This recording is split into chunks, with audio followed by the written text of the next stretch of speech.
Vai tu zināji, ka ar mobilo telefonu var nofočēt savu ēdienu, iemest to ChatGPT, pateikt, lai tas atpazīst, kas tieši tur ir, un uzraksta precīzi uzturvērtību un kalorijas? Tā kā man blakus nav šķīvis ar ēdienu, es atvēršu Lido mājaslapu un paņemšu šo te attēlu. Tālāk tu iemetīšu savā bezmaksas ChatGPT kontā, bezmaksas, jebkurš tev var izdarīt.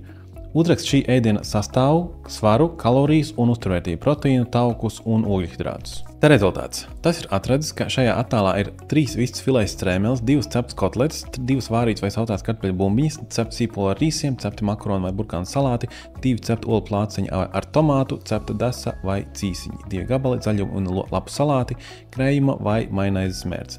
Te vēlreiz bilde par to, kā tieši ēdiens izskatās, un pastīsimies tālāk sastāvu. Tātad šeit rakstīts, ka 800 līdz 1000 grami ir šajā ēdienā viņš ir ieraudzījis.